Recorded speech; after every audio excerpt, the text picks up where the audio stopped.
Saludos, gentes. Bienvenidos a una nueva charla, a un nuevo espacio de Versito FM.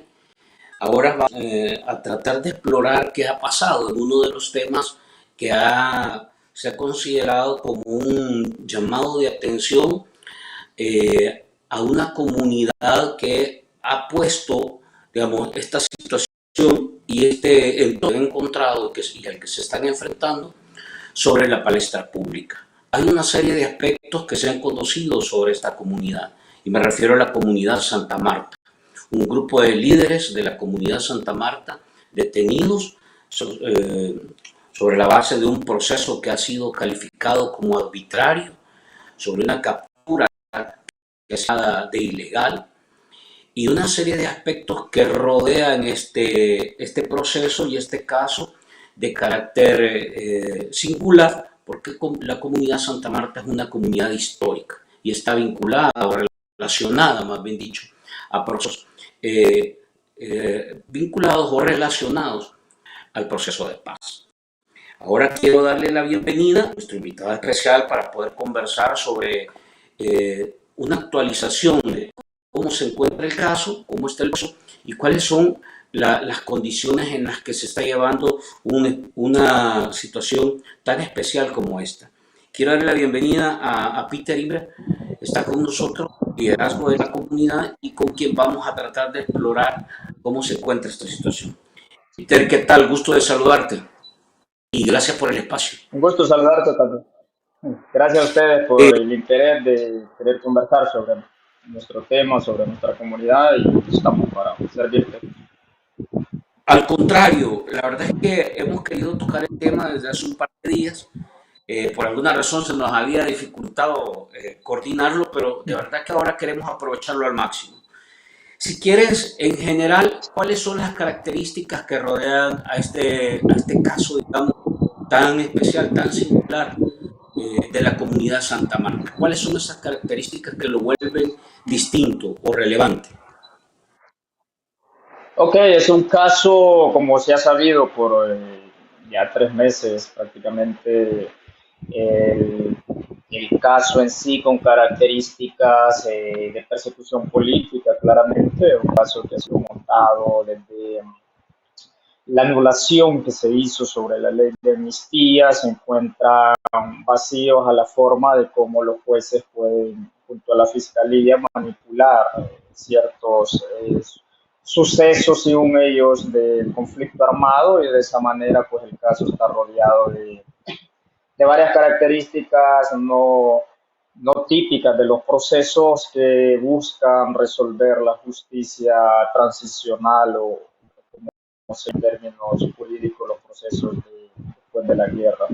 Entonces, este es un caso que está montado prácticamente sobre, primero, una jurisdicción absurda, porque tratan de ese caso de la Fiscalía, donde no hay ninguna ley que pueda amparar ese proceso y eso se vuelve ilegítimo. Entonces, en esos vacíos, la Fiscalía ahora se encuentra pues prácticamente trabajando un caso que le ha tenido que dar reserva total para que la prensa, para que programas como el de ustedes no tengan acceso a la información sobre lo que hay en el requerimiento fiscal. Entonces, esas son las características específicas técnicamente, cómo están llevando la persecución. Pero por el otro parte, digamos, de son las personas, eso ha vuelto emblemático el caso a nivel internacional y nacional, porque son personas vinculadas a una comunidad histórica que tiene unas características especiales de lo que es la vida rural de este país. Santa Marta tiene características muy especiales y muy reconocidas, y sobre todo una ONG no gubernamental que es de la comunidad, que ha acompañado el proceso de desarrollo comunitario, que está vinculado a los procesos sociales, políticos, de resistencia antiminera hace 10 años atrás. Entonces, eso ha vuelto que el caso sea un escándalo prácticamente. Cómo se maneja técnicamente la persecución de parte de la fiscalía y quiénes son las personas detenidas. Consideran que a esta altura, desde que se dio la captura y todos los detalles que hemos venido conociendo, ya van varios meses desde ese entonces, ¿hay en realidad alguna intención clara que ustedes han interpretado o definido detrás de esta decisión de proceder contra líderes de la comunidad? Sí, una intención política. Nos encontramos en un contexto de un gobierno que ha demostrado con muchas luces en los últimos meses de querer aperturar una industria que le pueda generar dinero de lo que escasea ahora en las arcas del Estado. Entonces, esa es la industria minera que fue cerrada con una ley antiminería en el 2017 y este es un gobierno que tiene esas intenciones, tiene asesores, tiene gente que fue ligada a la Pacific Rim, que fue una empresa canadiense que estuvo en el conflicto, en el centro del conflicto minero, quienes generaron la crisis de violencia ya por el 2009-2010, que terminó también con el asesinato de 3 o 4 ambientalistas. Entonces, en ese fondo y en ese contexto actual del país de problemas financieros para los programas ofrecidos por el gobierno, quieren hacer dinero de lo que sea posible y la industria minera es una salida, ya que en Cabañas, en nuestro departamento, se encuentra una veta minera muy grande, muy fuerte, con gran capacidad de volumen de oro y que eso implicaría ingreso muy fuerte para los intereses empresariales de un grupo y principalmente del gobierno en turno. Entonces, ese es el fondo, digamos, directo de cómo quieren actualizar las personas que fueron los cerebros del proceso de resistencia antiminero hace más de 10 años y que eso terminó con una ley que prohibió, que creo que es la única ley en el mundo existente, donde es un único país, El Salvador, que tiene una prohibición absoluta con una ley. Pero en esa intención que hay de querer hacer dinero a toda costa, lo intentaron con el Bitcoin, que ha sido un fracaso y ha sido un saqueo de $200 millones a nuestros impuestos. Después de ese fracaso no queda más que negociar un tratado de libre comercio con China, tratar de negociar quizá la deuda externa y ofrecer los recursos más evidentemente esta beta minera que está en nuestro sector. Entonces, esa es la capacidad que nosotros entendemos y reflexionamos lo que hay detrás de este caso, de tener a personas donde encuentran un vacío en la sentencia que anuló la ley de amnistía y que por ese lado pueden arrestar a cualquier ex guerrillero que después del proceso de reconciliación nacional que le dio fin también a la guerra, se involucraron en ONGs para desarrollar sus comunidades de base. Y allí hay un gran vacío ahora que llevará a este gobierno a detener a cualquier activista. Hablando sobre este tema puntualmente del proceso, de la captura, de los señalamientos, de la apertura del proceso y cómo se ha desarrollado, ¿ustedes evalúan o desde la perspectiva de sus abogados están evaluando que el proceso se está desarrollando, digamos, con normalidad o, o consideran que hay dados cargados y que hay un proceso que no está llevándose con justicia o con justeza, digamos, para las personas que están detenidas? No hay ningún proceso debido, apegado a lo que debe ser el derecho constitucional. O sea, hay una violación a tantas normas jurídicas sobre el proceso y eso lleva incluso a cometer la gran ridiculez de parte de la fiscalía, incluso de demandar y pedirle a la corte que quite a uno de los magistrados que iba a ver el caso y ahí estancaron incluso en la Cámara del Penal de Cojutepec, que no sabemos, en las próximas horas puede haber cualquier noticia. La corte fue puesta por Bukele, entonces ahí está el recurso de parte de la fiscalía donde reacusan a un magistrado solo porque tiene un apellido que es un apellido que coincide con una exfuncionaria del FMLN, entonces la fiscalía se le ha metido en la cabeza que son familia porque el apellido similar. Y ese ha sido el argumento para querer quitar a un magistrado que ha sido de los pocos que le ha dicho a este gobierno que no está de acuerdo con todas las arbitrariedades que están cometiendo en otros procesos, como por ejemplo las medidas del régimen, que ha arrestado tantísima gente también inocente, no solo a los pandilleros. Entonces el magistrado lo han señalado y eso significa que el proceso es oscuro.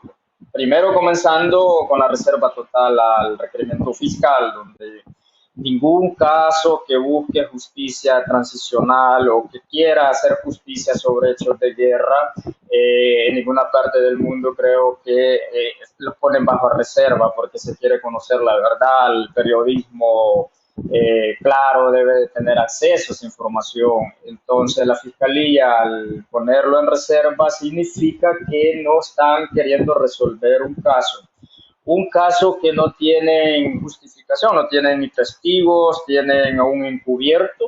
Eso es ridículo en todo proceso donde se trate de vincular hechos cometidos en la guerra, según nuestra jurisdicción misma no lo permitiría y no lo permite. Entonces la fiscalía ha hecho todo eso. Es como que están juzgando a pandilleros, digamos, donde les pones incluso, no sabemos si es criteriado, si es una persona cubierta, si incluso puede ser una persona joven que no ha participado en la guerra, pero como le das un guión, posiblemente se lo aprende de memoria y va y lo expone porque está encubierto, o sea, nadie sabe la identidad. Y esta persona misma, incluso en el proceso de audiencia, dijo que a él le habían contado la historia, o sea, él no vio nada, a él le contaron la historia. Entonces eso significa que la persecución política contra estas 5 personas es evidentemente clara y no sabemos hasta dónde va a llegar la fiscalía, porque lo que hay es una intención de sacar a personas claves que puedan formar nuevamente la resistencia antiminera en el departamento de Cabaña. Y según ellos, debilitar la comunidad de Santa Marta es clave. Este gobierno nos ha mandado a decir a través de algunas personas que nosotros somos un punto rojo para ellos, somos los que no votamos por ellos en las elecciones pasadas y que somos un problema. Entonces, este gobierno nos mandó a decir muchas cosas, algunos incluso con funcionarios de alto nivel, pues nos dijeron que somos un problema para los intereses de esta élite que se está formando ahora en este contexto de este gobierno que ofreció cambios, que ofreció oportunidades distintas a lo que fueron los años de los últimos gobiernos, y esa ilusión rota pues ahora para ellos implica lo poco que pueda hacer, según ellos, resistencia ideológica. Que Santa Marta es eso, es resistencia ideológica para ellos, porque no existe ya resistencia electoral, ningún partido que pueda participar electoralmente con una resistencia no es nada para ellos. Pero las comunidades históricas como Santa Marta son un problema, porque pueden ser capaces de hacer despertar otras comunidades, otros movimientos, y se han encontrado con eso. Ahora la fiscalía, con un fiscal un día me dice, nunca se esperó que esta reacción que ha tenido este caso fuera tan sacado desde las fronteras de El Salvador. Fue un caso que se sabe en todo el mundo ahora y nunca pensamos que iba a pasar eso. Y creo que ese es el mayor susto de este gobierno y está tratando de cubrir lo más que se puede el requerimiento fiscal para que nadie tenga acceso. Las señales que han tenido ustedes, ¿desde dónde es que se maneja estas intenciones de cargar el proceso, de mover el caso, de llevarlo a un límite como lo que me estás describiendo? O sea, ¿a dónde está ese punto de origen? ¿Desde dónde están viniendo esas líneas, digamos, para llevar el caso hasta este nivel, según los datos que ustedes tienen? Mira, lo que existe es ciertos diplomáticos en la labor también diplomática que nosotros hemos estado desarrollando para llevar el caso a muchas instancias de otros gobiernos en el mundo. Han habido algún par de diplomáticos con credenciales en El Salvador que han dicho que sí, han confirmado que a ellos sí les les preguntó a este gobierno si conocían empresas mineras en sus países con responsabilidad ambiental, social, y que si era posible traer agregados a sus embajadas. Eso sí lo han confirmado, entonces de ese nivel ya te da una luz, o sea, la intención que hay. Por otro lado, nosotros sabemos y hay personas que estuvieron ligadas a la Pacific Rim, o sea, esos son salvadoreños que participaron como asesores jurídicos, incluso en las juntas directivas que tuvo la Pacific Rim y que ahora están de cerca con este presidente. Entonces, no hay por dónde perderse y el hecho más claro, más clarísimo que te puedo decir es que el fiscal general actual, Rodolfo Delgado, fue el fiscal adjunto para el crimen organizado en aquellos años de la crisis ambiental, del conflicto que hubo en Cabaña, donde asesinaron a Marcelo Rivera.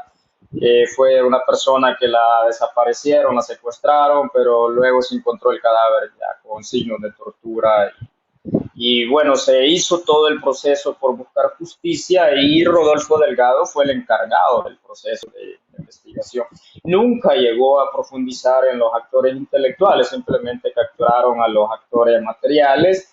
Lamentablemente, muchos de estos actores materiales fueron asesinados en las cárceles. Hasta ahora se sabe de que posiblemente iban a decir la verdad quiénes eran los actores intelectuales, quienes les habían pagado dar órdenes para asesinar a Marcelo Rivera.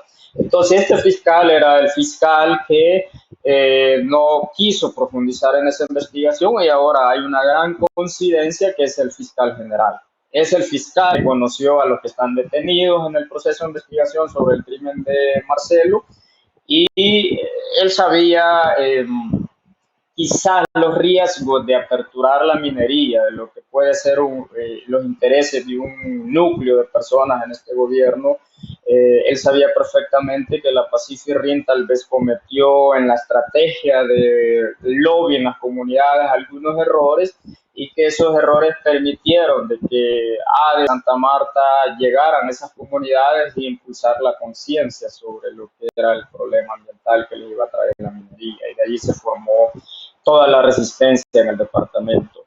Entonces ahora lo que este fiscal ha tratado de hacer es no cometer ese error. Si la idea es traer de nuevo la revisión de la ley antiminera, donde han dejado más de 4 millones de dólares este año los diputados de CIAN, entonces es revisar la ley, tal vez hacerle ajustes para permitir de nuevo la reapertura de la industria minera. Entonces para ellos, si en su caso, lo primero que hay que hacer es quitar a los liderazgos que puedan dar problemas cuando esto suceda.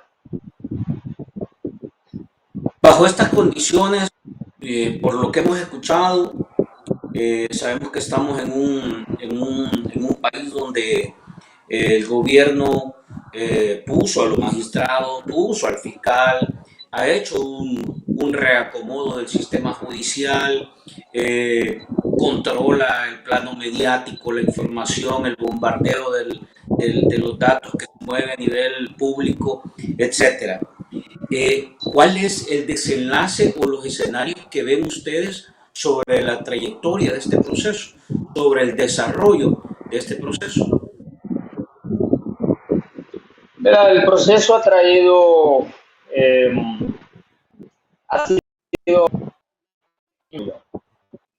por ejemplo, ves el caso del Mozote, a los implicados en un crimen de lesa humanidad de más de 900 personas, niños, ancianos, cuando los llevan a los tribunales los protege el gobierno, los protege el sistema judicial, a los generales, militares que están siendo incriminados, los llevan en sus camionetas bien protegidos, mientras que a la gente que llega a la audiencia, los mismos jueces las tratan mal. Entonces, evidentemente, este es un proceso distinto porque estos militares del Mozote no están detenidos, están en sus casas. Es un crimen horrendo a nivel de América Latina, de los más reconocidos.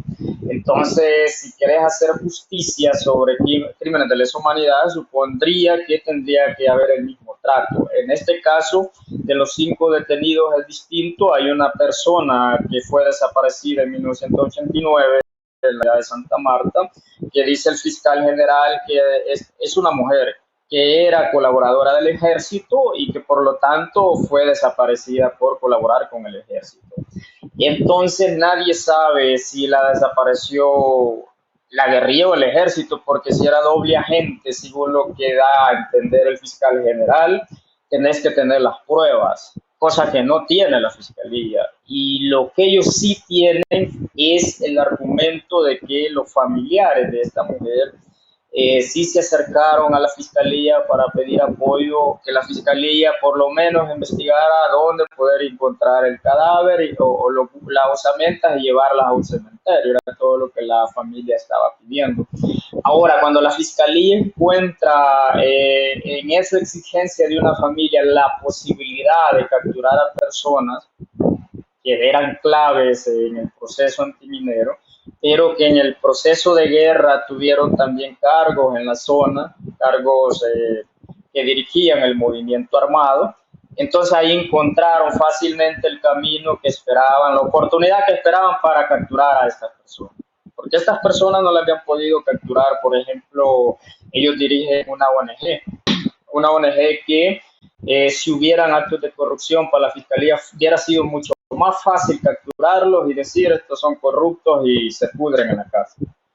Pero como es una ONG que no puede encontrar ese tipo de vacíos que les permita capturar, entonces tuvieron que irse a otro mecanismo y usaron este mecanismo de la persecución de supuestos crímenes de guerra. Y así han justificado la detención de estas personas y por lo tanto han maniobrado para que las dos juezas que han visto el caso simplemente lean una argumentación que no es lógica y sin ningún respaldo jurídico para que estas personas queden detenidas. Simplemente han leído un documento, han dicho que siguen presos para 6 meses y por lo tanto lo que la fiscalía quiere es que estén presos a toda costa. Cuando la defensa técnica de los 5 presentó el caso a esta Cámara en Cojutepeque para que revisaran de una forma más independiente, magistrados que tuvieran más capacidad, más experiencia de decir si esto puede seguir o esto no tiene ningún asidero jurídico. Ahí la Fiscalía se preocupa inmediatamente y pone una requisición para que se aparten a uno de los magistrados que para ellos puede ser independiente. Entonces lo que están buscando a todas luces es no hay independencia, que la fiscalía pueda manipular a todos los que están llevando el caso y por eso te digo, a mí no me sorprendería que la Corte en las próximas horas o próximos días quite a ese magistrado que ha recusado a la fiscalía, porque la Corte ha sido impuesta por Bukele, entonces el fiscal fue puesto por Bukele. Me imagino que todos están en la misma sintonía de lo que quieren, que estas personas no salgan en libertad, que no vuelvan a sus comunidades. Las edades de ellos son avanzadas, las enfermedades son muy fuertes. Según Medicina Legal, quien ha hecho una recomendación para que un centro penal pues, le dé la atención médica a estas personas, eso confirma nuestras preocupaciones de salud que ellos están pasando ahora, porque están siendo tratados ahora con las medidas del régimen, están bajo las medidas del régimen actual que persigue a pandilleros. Entonces, es toda una maniobra oscura de cómo el gobierno quiere que estas personas no vuelvan a sus casas en los próximos meses. Hay datos desde que han sido capturados hasta la fecha, se han recibido, hemos escuchado tantas cosas dentro de las cárceles ahora, maltratos, hemos escuchado todo tipo de situaciones. Hay datos, han tenido contacto ustedes con ellos al interior o sus abogados del tipo de condición en la que están al interior de los centros penales. Mira, ya se lleva más de un mes que no hay ningún contacto.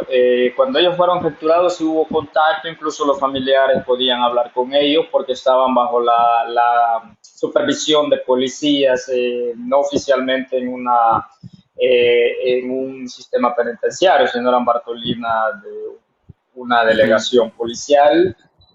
Ahí se había acceso, el abogado mismo podía llevar la medicina, la misma familia podía llevar la alimentación que ellos requerían. Luego el, la corte lo sacó Después de la primera audiencia se los llevó a un lugar donde ya no estaban bajo la supervisión policial, sino sobre custodios privados del sistema judicial. Y ahí, pues después de varios intentos, incluso intervino la Procuraduría de Derechos Humanos, se logró que nuevamente, por lo menos el abogado tenía acceso todos los días. Para él tenía que llevarle la medicina, la dosis diaria a cada uno.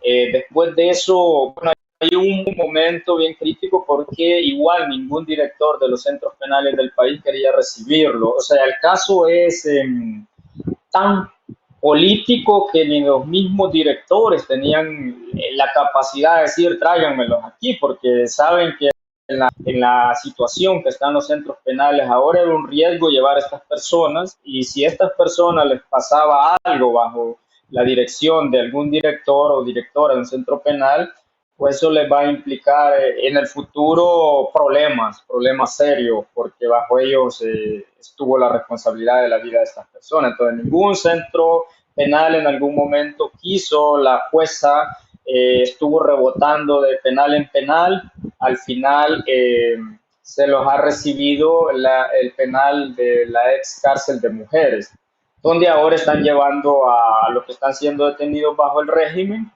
pero hay 4 personas de estas detenidas que las tienen en una celda, o sea, ni el mismo centro penal los ha mezclado. Siguen habiendo riesgos, me imagino, políticos, incluso los directores se lo pueden pensar. Por eso están estas 4 personas en una sola celda y hay 2 que por cuestiones críticas de salud salieron de ahí hace rato al centro penal de Quezaltepec. De ellos no se tiene absolutamente ninguna información. Este día se presentó un documento al juzgado de Santa Tecla que ve la cuestión penitenciaria y entonces pidiéndole que el abogado pueda entrar. Y si no permite, pues tendrá que ir como lo han hecho en el ex cárcel de mujeres. Entonces así está hasta ahora la situación. Hay dentro de todo este proceso, digamos, porque hay intimidades, hay cosas que pasan más dentro de la comunidad. Fuera de todo este tema, o más bien relacionado, pero de manera periférica, ¿han recibido algún otro tipo de amenazas la comunidad? ¿Han recibido algún tipo de presiones adicionales a lo que es este caso, la captura? ¿O han recibido algunas otras señales que vayan a deteriorar más aún el estado de la comunidad y de las familias? Sí, ha habido mucha presencia, bueno, ahora hay presencia de investigadores encubiertos algunos y otros que son vestidos de policía, son personas que están con su uniforme pero están en carros particulares. Ellos están ahora permanentes en la comunidad. Eh, no se sabe realmente qué es lo que están investigando, pero ellos están acá, hubo una asignación incluso de un alto jefe policial a un puesto, porque Santa Marta es un cantón, pues que tengas uno de los eh, altos mandos, digamos, de la PNC dirigiendo el puesto policial, te da toda la sospecha de lo que están manejando a nivel de gobierno en contra de la comunidad. Entonces están llevando un proceso muy intimidatorio contra la gente. Bueno, siguen capturando jóvenes, supuestamente los ligan a cuestiones de estructuras de maras que no existen ahora en la comunidad. Eh, entonces está pasando todo eso. En algún momento hubo presencia de una avioneta por varios días, luego drones por la noche y sigue todo este sistema de persecución psicológica. Lo que ahora nosotros estamos pensando que podría suceder en los próximos días son la posibilidad de que los investigadores crean falsas banderas contra algunos liderazgos, que pueda ser que les crean casos, por ejemplo, los que son jóvenes que no anduvieron en la guerra, les pueden crear casos ligándolos a cuestiones de pandillas, por ejemplo, cuestiones de droga, por ejemplo. Es la falsa bandera que podrían generar estos investigadores en los próximos días para comenzar a sacar a varios liderazgos voceros de la comunidad, en este caso, de circulación, porque para ellos El caso mediáticamente hacia afuera es muy sonado y a este gobierno no le gusta la bulla mediática hacia afuera. Quieren seguirse mostrando que son un régimen que va por el buen camino, que es un gobierno que está creando eh, todo un sistema de país maravilloso y quieren seguir vendiendo esa imagen. Entonces, cuando este caso se sale de la frontera, para ellos ya es un riesgo de imagen. Las instituciones, tanto públicas como algunas fundaciones, ONGs que han estado cerca, cómo han, quiénes y qué tipo de respaldo o apoyo son los que les han brindado. Y quisiera que me tocaras primero el tema de la Procuraduría de Derechos Humanos, que en teoría debería ser una instancia pendiente o abierta a escuchar la demanda de la comunidad. Mira, la Procuraduría pues es un sistema muy grave ahora de cómo se mantiene la institucionalidad de ahí. La Procuradora nunca se va a reunir con la comunidad y no lo hace, creo, con ninguna otra comunidad que anda buscando justicia sobre otros casos. Siempre son los adjuntos, por lo menos a nivel de los adjuntos, han recibido bien a la comunidad, han hecho lo que está a su alcance y ellos han sido totalmente claros con este caso y dicen, nosotros lo hemos hablado con los que están al mismo nivel de nosotros en la fiscalía y todos nos dicen que este caso está en otro nivel, en el nivel más alto, o sea, solo lo puede tratar el fiscal y la procuradora general. Y ahí los mandos medios de las dos instituciones no han podido resolver nada y ellos han sido claros, este es un caso que desconocemos, es un caso que solo hemos recibido órdenes y que hay que ejecutarlas. Entonces, han sido claros en la Procuraduría, no han dicho, nosotros ya lo vimos en nuestros niveles también en la Fiscalía y no hay por dónde. Pues este es un caso que solo lo puede ver fiscal y procuradora y la procuradora es la que tendría que hacer acciones de solicitud, por ejemplo, porque este caso le están dando un trato especial, un trato que marca la injusticia sobre 5 personas, de cómo las están llevando a la posibilidad de que estas personas sufran hasta torturas o no sabemos lo que pueda pasar con ella. Entonces, en ese nivel está y la Procuraduría no está jugando el papel de lo que debería hacer. Hasta ahora lo que ha hecho la Procuraduría ha sido al nivel de los adjuntos y como te digo, lo que está a su alcance lo han hecho a partir de la misma exigencias de la comunidad. La comunidad ha estado presente, las familias de estos 5 han estado presentes en reuniones bilaterales directamente con los procuradores adjuntos, se ha estado frente a frente discutiendo el tema y han hecho lo que han podido hasta ahora, pero a nivel de Procuradora General, tú sabes que eh, no hay ninguna información hasta ahora qué habrá hecho ella, porque los fiscales han dicho que esto está en los niveles altos, que solo pueden tratarlo ambos, fiscal y procuradora, pero hasta ahí todavía no sabemos si eso ha sido posible.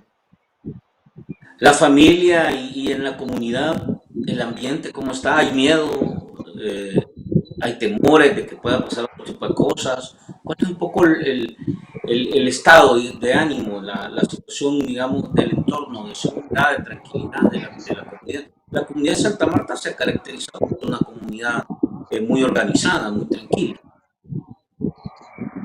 Mira, hasta ahora el gobierno no, y la fiscalía no han procedido a capturar más gente por el alto nivel de apoyo internacional que ha habido. Las ONG que tú mencionabas, tanto nacionales como internacionales, se han acuerpado a acompañar a la comunidad.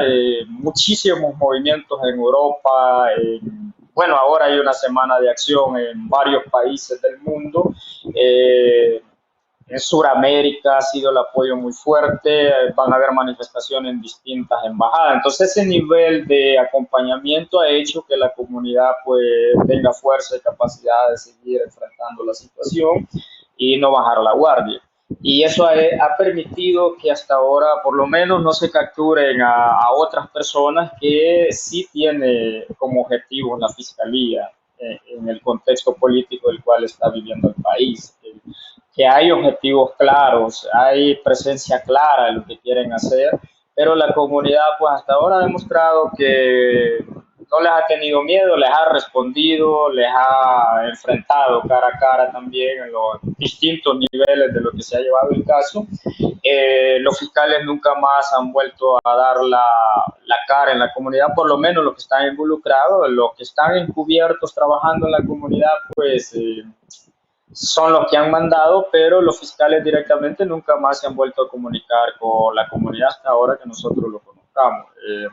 O sea, el caso con el acompañamiento internacional y nacional ha demostrado que no es un caso fácil ahora para el gobierno, es un caso, creo que mediáticamente se le salió de control, no sabemos cuál va a ser el desenlace, porque también el tema de la resistencia antiminera volvió a la palestra pública. O sea, era un tema ahí dormido desde el 2017 con la ley. Y bueno, cuando se comienza a hablar de que había presencia de consultores peruanos pagados por empresas chinas en cabañas, explorando el lobby con las comunidades sobre el tema minero, el director de ADES fue el primero que se dio cuenta y comenzó a decir, miren señores, volvamos a hablar sobre el tema de minería. Aquí posiblemente ya se trate de que este gobierno quiere hacer de nuevo esta industria. Y justamente en esos momentos de discusión es cuando son capturados. Entonces creo que la comunidad está en una posición de resistir y de seguir la lucha por la liberación de estas personas. Y eso se va a lograr, sea como sea, y va a haber un momento de que las juezas que están involucradas, los fiscales que están involucrados, los policías y el mismo fiscal general tendrán que enfrentar también las consecuencias judiciales en algún momento. Siempre con el transitar de los años todo se da vuelta y creo que este caso la comunidad va a seguir una batalla por muchos años hasta lograr a enjuiciar a los mismos que han manipulado el sistema judicial y los que han hecho uso de la herramienta de la sentencia contra la amnistía, y esa manipulación que hicieron a esa sentencia tendrán que enfrentar toda esa manipulación corrupta las juezas y los mismos fiscales. Peter, ¿por qué? Comenta un poco para que también la audiencia logra entenderlo. ¿Por qué la comunidad logra tener ese nivel de relevancia, de importancia en un departamento que tiene, digamos, estos, digamos, ¿qué minas serían? Estas minas que se han logrado encontrar ahí, pero ¿por qué la comunidad logra tanta relevancia como un actor social que tiene de alguna manera una agenda más de su territorio, de su entorno ambiental, etcétera? ¿Qué es lo que le lleva a que se enfrente a un Estado, digamos, a todo un poder institucional para tratar de mantenerse con una agenda más social?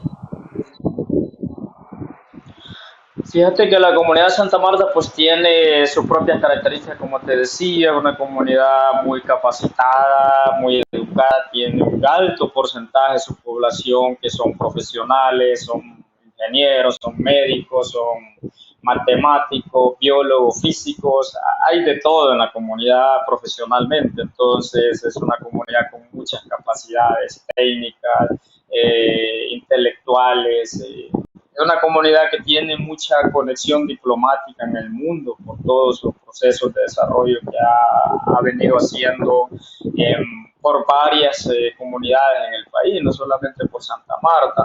Entonces, esa medida de conexión internacional ha hecho que Santa Marta pues se encuentre ahora con una solidaridad muy fuerte en el mundo. Por ejemplo, decirte, ahora había actividades en Filipinas, entiendo que mañana de Canadá, en Estados Unidos, o sea, de todos los rincones del mundo vienen actividades para el jueves, me parece, de Perú, luego Inglaterra, España, todos estos países van a demostrar apoyo la próxima semana también en Europa. Eso significa que Santa Marta tiene desde hace más de 30 años muchísimo trabajo de relaciones por el desarrollo y relaciones políticas y diplomáticas muy fuertes con muchas organizaciones en el mundo, y esto lo convierte pues en un actor de, digamos, para la comunidad internacional de un gran miedo por la capacidad de persecución y de profundización de una crisis que este gobierno está generando. O sea, meterse con Santa Marta para muchas organizaciones del mundo te demuestra que este gobierno sí va por un mal camino. O sea, hasta ahora había habido un miedo, e incluso la gente trataba de justificar ciertas acciones de la fiscalía. Por ejemplo, la fiscalía y el gobierno capturaban a exfuncionarios de los gobiernos pasados. El presidente digamos, lo sentenciaba con un Twitter diciendo te robaste tantos miles de dólares de tal ministerio y bueno, ya estaba condenado esta pobre persona sin ser, eh, sin ser vencido en un juicio, digamos, justo, ¿verdad? Entonces, hasta ese nivel el país y la comunidad internacional había sido pasivo, o sea, no había reaccionado. Pero en la medida que tocan a Santa Marta con algo que no tiene justificación y por el nivel de relevancia que Santa Marta tiene para muchos países en el mundo, entonces eso sí despierta muchas inquietudes, la gente comienza a hacer foros en muchos países para entender qué está pasando contra Santa Marta, o sea, cuál es la intención del gobierno contra Santa Marta. Nosotros hemos explicado lo que el mismo gobierno nos mandó a decir en algunos momentos a través de sus voceros, y todo ese nivel de amenaza a nuestro sistema, incluso de tierras comunitarias, ellos claramente lo habían dicho a través de una de sus ministras, que eso es una amenaza y que había que terminar con ese sistema de colectividad, que eso es del pasado, que eso no tiene sentido. Entonces es una manera de decir, ustedes sí son una amenaza ideológica para los intereses que tiene el proceso de profundizar una dictadura en el país. Entonces, tocar a Samar ha significado mucha preocupación ahora para el mundo, porque ya no es más allá de decir, Bukele quiere encerrar a los 70.000 o 80.000 pandilleros. O sea, Bukele quiere sentenciar a los opositores políticos electorales. Ya no es eso, pues, perseguir una comunidad que en algún momento incluso el gobierno dijo que iba a hacer una ley de agentes extranjeros, específicamente para acabar con lo que para ellos es la oposición ahora, que son las ONGs. Para ellos el gran problema en este país es las ONGs, porque las ONGs son de base y están en las comunidades históricas donde hacen procesos de resistencia, procesos de desarrollo, no están vinculados al gobierno. Y entonces eso hace que la gente tenga otro nivel de pensamiento, otro nivel de decir, lo que este gobierno nos dice, nos quiere vender es falso, no es así. Y entonces trataron en algún momento, sí, ahí dormida la posibilidad en la asamblea, pero se puede dar en cualquier momento de hacer la ley de agentes extranjeros y con esa intención quieren acabar con las comunidades históricas también, matando a sus ONG, cerrando sus ONG, terminan con esos gérmenes. Y por lo tanto, con este caso de Santa Marta, entonces se vuelve a abrir una posibilidad para el gobierno para acabar también con esas ONGs no gubernamentales. Y es que a estas 5 personas les están también vinculando a asociaciones ilícitas. ¿Qué significa? Que todo el que fue guerrillero o toda la mujer que fue guerrillera y que ahora es parte de la junta directiva de una ONG X, digamos, en Chalatenango, en Morazán, en aquellos departamentos históricos durante el conflicto armado y que ahora son miembros de las juntas directivas o miembros de las asambleas generales de las ONG, son personas que entonces sí les pueden crear casos como el que le han creado a estas 5 personas en Santa Marta, que el objetivo va a ser en algún momento, si el sistema judicial condena a estas 5 personas sobre asociaciones ilícitas, significaría que van a ir detrás de todas esas otras personas que pueden ser una amenaza con sus trabajos sociales no gubernamentales de gestión que tienen.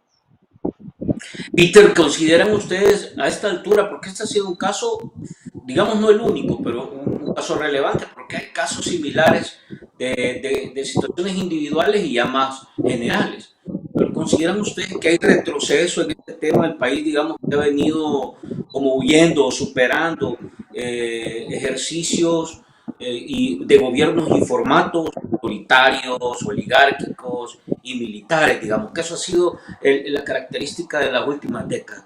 ¿Ustedes consideran que hay un retroceso evidente y una amenaza en torno a que el país está regresando a ese momento bajo este modelo, bajo este ejercicio de gobierno que en teoría se vendió como la nueva política?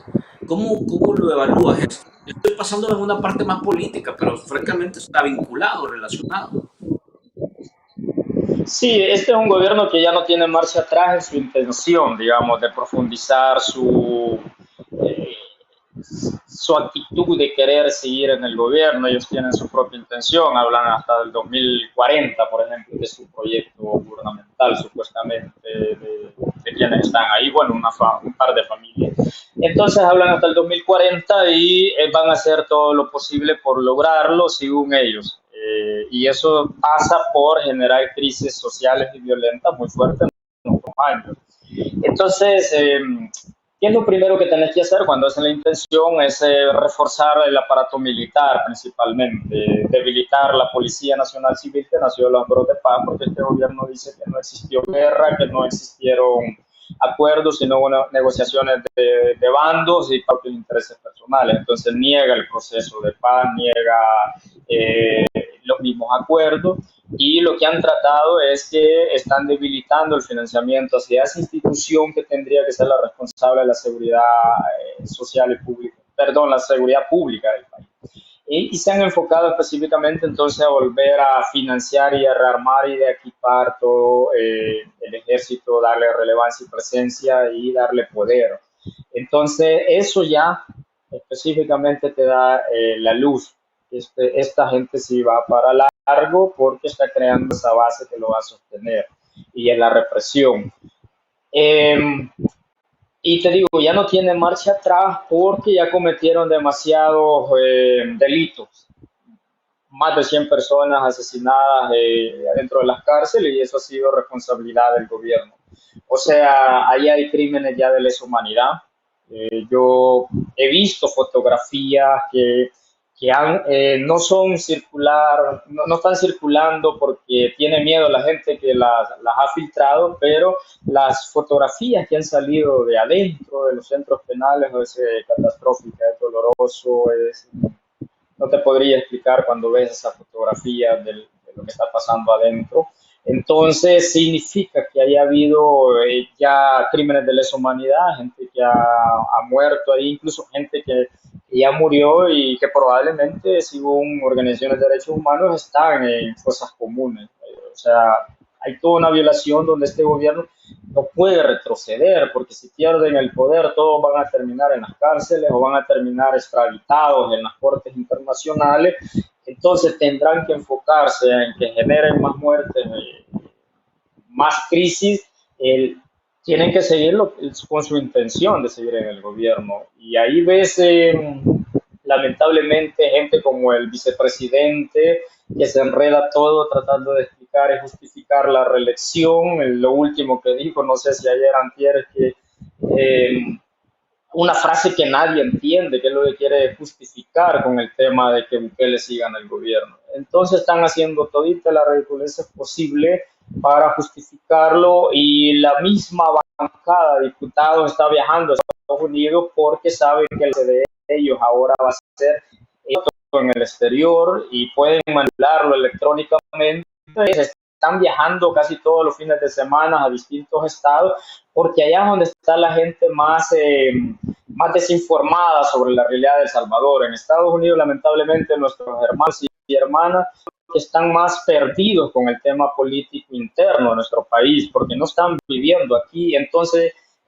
la gente que está viviendo aquí de una u otra medida va a ser de que la cantidad de diputados, de alcaldes baje, porque entienden que no están haciendo nada bien, y entonces estos diputados están tan preocupados que están viajando cada fin de semana para hacer meeting en Estados Unidos, porque creen de que la base que los va a seguir sosteniendo ya no va a ser el electorado salvadoreño, sino que va a ser el electorado de gente que no entiende nada lo que está pasando allá porque no está viviendo acá. Y entonces están haciendo todo ese esfuerzo, y yo pienso que este gobierno se va para largo. La meta de ellos es 2040, lo han dicho, gente que está cerca del presidente, gente incluso eh, está dentro de la fiscalía, que tiene información de primer mano, ha filtrado de que el plan es ese. Para cerrar, Peter, ¿cuál es a esta altura, ya en este momento de la película, del proceso, cuál es la postura que sigue sosteniendo el liderazgo de la comunidad y la misma comunidad? ¿Y cuál es el mensaje que tratan de trasladar al país con esta lucha que se está haciendo desde un liderazgo, digamos, más social, más ciudadano?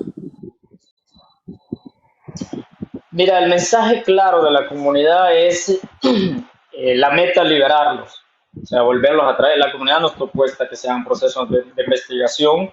La comunidad se lo dijo a los mismos fiscales que estuvieron llevando esta investigación, se les dijo en la cara, pues Santa Marta tiene casi 1.000 personas asesinadas en masacres en masa. Es lo primero que el Estado tendría que haber investigado y lamentablemente atrás de una desaparición de una persona encontraron el mecanismo para detener líderes y no para investigar y hacer justicia sobre lo que la comunidad necesitaba. Por eso sí es marcado en crímenes de lesa humanidad el tema de las masacres en masa. La comunidad perdió casi 1.000 personas en ese proceso. Y entonces no está opuesto a eso. Se le está diciendo, bueno, estas personas que regresen a sus casas, que lleven el proceso en libertad por su salud y por su vida. Es lo que se les ha pedido por cuestiones humanitarias. La comunidad está demostrándole al país y a otras comunidades que no tengan miedo, porque aquí, por ejemplo, en las medidas del régimen ha habido mucho miedo de otras comunidades históricas que les han llevado 40, 50 personas de su comunidad y entre ellas muchos líderes de las comunidades y los han detenido diciendo que son pandilleros, que están relacionados a pandillas, que no se les demuestre y que la comunidad sabe que no son pandilleros, pero las comunidades se habían dormido. Hasta ahora, después de lo que Santa Marta está haciendo, muchas comunidades están tomando el valor y están denunciando. Incluso se vio en Chalatenango la liberación de un joven hace poco que a partir de la protesta misma de la comunidad de Chalatenango, el régimen tuvo que liberarlo. Pero eso es lo que estamos nosotros tratando de decirle al pueblo salvadoreño. Miren, lo que es injusto hay que enfrentarlo, no hay que tener miedo, hay que hacerlo, hay que unirnos entre comunidades, hay que ser un solo frente de resistencia porque estos atropellos a los derechos humanos no se sigan cometiendo. Entonces la comunidad, el proceso legal lo ha llevado y lo ha tratado de hacerlo en el debido proceso y aquí quien ha fallado ha sido la fiscalía manipulando y corrompiendo a las juezas. Entonces se estaba buscando agotar todo el proceso de legalidad en el país, todo el mecanismo que se requiere agotar para ir a las instancias internacionales y la maniobra de la fiscalía fue ahí sostener esto en la sala de lo penal. Ahora se ha agotado, se ha ido la semana pasada a la sala a decirle, miren, decidan pues si van a quitar al magistrado o lo van a dejar, pero decidan ya no le den más tiempo a esto. Ya ese mecanismo agotado, entonces implica que en estos días, esperamos que a finales de esta semana ya se ponga la primera demanda en la Corte Interamericana, donde se está buscando medidas cautelares. Ese es el primer paso ya fuera del país que se va a hacer. Luego vamos a llegar a todas las cortes internacionales. O sea, aquí se ha demostrado que está manejada a un nivel tan mafioso la justicia sobre este caso que no hay solución adentro del país. Lo que queda es la resistencia de la comunidad y comenzar a impulsarlo hacia afuera. Y hacia afuera pienso yo que se va a buscar. Hay muchísimas organizaciones de derechos humanos, de abogados, de acompañamiento que están esperando en muchos países del mundo que nosotros llevemos el caso para darle continuidad, darles acompañamiento. Entonces, pienso que esto se va a convertir ahora ya en una batalla diplomática y jurídica a nivel internacional muy fuerte y esto va a traer alguna consecuencia también al régimen si sigue con este nivel absurdo de cómo han tratado de manipular el caso. Solo decirte que el requerimiento fiscal no es público por todo lo que significa la persecución política directamente y han hecho toda la carrera, que hay textos adentro del requerimiento fiscal que le han dado copiar y pegar, hay textos que se repiten en 3 veces, entonces eso implica toda la preocupación que tenían inmediata de capturar a estas personas. Dieron toda la carrera de un nivel que ni se fijaron los fiscales en grandes errores ortográficos que tiene el documento. Entonces, todo ese es el nivel de sospecha de toda la persecución política que enmarca el caso. Peter, gracias, de verdad un honor para nosotros que nos haya dado un espacio para conocer más al detalle lo que ha estado sucediendo. Dejamos abierta la posibilidad de poder colaborar en lo que se pueda para compartir información al respecto. Y bueno, de verdad que deseamos que el proceso, tal como la lucha y el esfuerzo que están haciendo, logre romper y quebrar este esquema que no solo está afectando a la comunidad de Santa Marta, sino a una cantidad importante de comunidades en el país, sobre todo con el tema del miedo y el temor. Gracias nuevamente, Peter. Un saludo a los liderazgos de la Gracias a comunidad y bueno, ustedes. Muchas gracias a ustedes y vamos a seguir compartiendo en la medida que ustedes den el espacio y muchas gracias por todo, la colaboración. Nosotros vamos a seguir haciendo la lucha y vamos a dejar un mensaje en cualquier momento en este país. a ustedes, amigos, gracias, gente, por acompañarnos en un espacio más de Barcito FM. Ahora hemos tratado de conocer un poco más al detalle qué es lo que está pasando en la comunidad Santa Marta, este tema de la minería, que es un tema no nuevo en el país, pero que se ha reabierto y que definitivamente va. Nos quedamos hasta acá y nos vemos a la próxima.